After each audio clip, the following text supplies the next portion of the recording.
Hey guys, it's Alyssa, and I wanted to talk to you really quickly about Elf on the Shelf and Searching Shepherd. I am so excited this year to do this with my son. He is 3 in December, and he's probably a little bit young, but he really loves plots of books, and he loves surprises and silly things. So I think he is going to love this. I'm all about Christmas magic. And I know that there are moms and people who have been doing this for years and years and years, so I'm definitely new to the game, but I'm just so excited that I couldn't not make this video, and I thought that maybe some of my ideas would help you out. So I am crazy, and I believe in Christmas spirit and magic, and Christmas is also one of the busiest times of year for everybody, but especially someone who works at a church and has family out of state and all these different things. So I decided this year I wanted there to be Christmas magic, so I made a master plan of the activities and the events and the movies and all of the things that I wanted to do, including Advent and my Searching for Shepherd. So for those of you that don't know, Searching for Shepherd is the religious or Christian version of Elf on the Shelf. I have nothing against Santa Claus or his elves, but for me and my family, I just wanted to emphasize the Searching for Shepherd. So that's what we went for.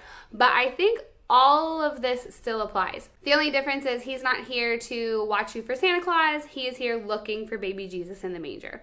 So everything else totally applies, whether you're doing Elf on the Shelf or Searching for Shepherd.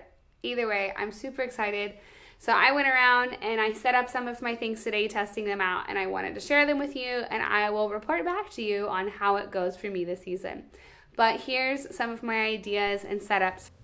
So the first day is obviously when they appear, and my guy brought a 25-day countdown as well as the book, and most people would name him or something like that.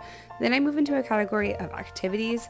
This is obviously do the Magna-Tiles together afterwards. My son is really into these right now. I know a lot of people are as well. Then there's other more complicated activities like baking cookies.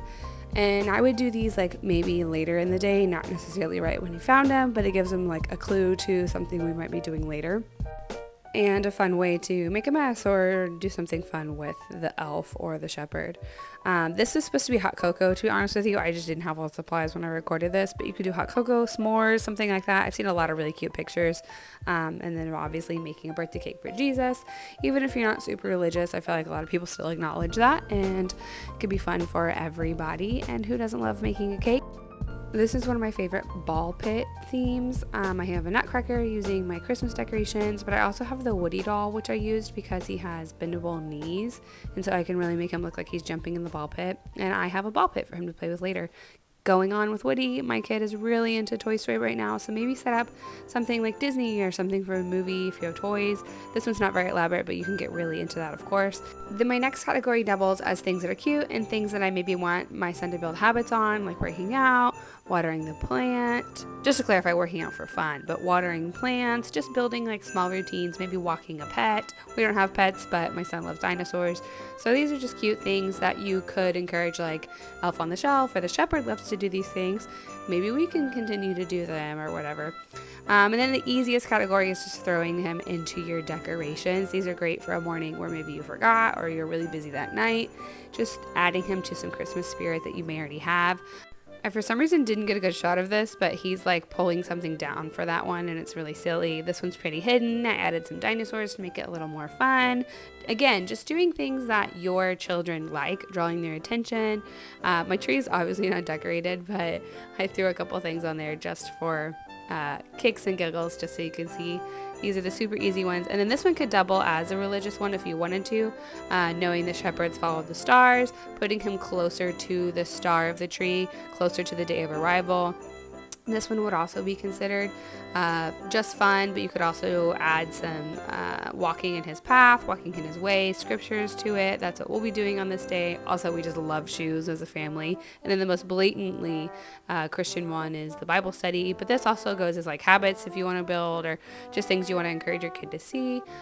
Just your Elf on the Shelf, or in this case, the Searching Shepherd doing a Bible study. And then there's just fun ones, a snowball fight, using his other dolls and toys that he loves. We don't get a lot of snow where we live, or any at all, so not a big thing on my list, but baseball is a huge thing on my list. My son loves baseball, so incorporating his equipment and just posing a game like this would be something that he would just die if he woke up and saw. And notice I'm using my baseball nutcracker, just pulling in any of those Christmas decorations and extra fun little things anytime you can. Silly things like he loves to wear band-aids and letting the elf or the shepherd to do that and going crazy with it. I know Walmart and Target and all these places are selling costumes for Elf on the Shelves now, and I am not against that at all. This one was only $1, and he could either bring pizza or, like this one, be sneaky with the leftovers. They're just playing tic-tac-toe here, cute little candy game. Another idea is just to incorporate their favorite foods. I love him upside down in this bag in a silly place. This one's just fun. And that brings us to the last day, which for Searching Shepherd would be in the nativity scene because the shepherd finally arrives where Jesus is. And this is out all month for us, so I added a little towel and some lights to really draw his attention to the shepherd finally. So if you're still here after watching all those, thanks for sticking around. Hopefully you liked them. A couple of things I just wanted to comment. Just do what your kids are into. So mine very much reflected a 3-year-old boy who doesn't read, he loves sports, he loves dinosaurs, all of those things. Maybe yours would be much more princessy and much more baby dolls. If you have Barbie stuff, I feel like that's perfect size for these guys. They can ride their bikes and sit in their cars. I don't have any of that. I got baseballs and dinosaurs. But I have a girl now, so give me a couple years and we'll see what happens. But either way, thank you for watching my video on Searching for the Shepherd and for Elf on the Shelf. If you want to check out more of my Christmas content coming, please make sure to subscribe to my video, click that bell, and I appreciate all of your likes, shares, and of course leave me a comment and let me know if there's something about Christmas or Elf on the Shelf that you want to know. Thanks for watching.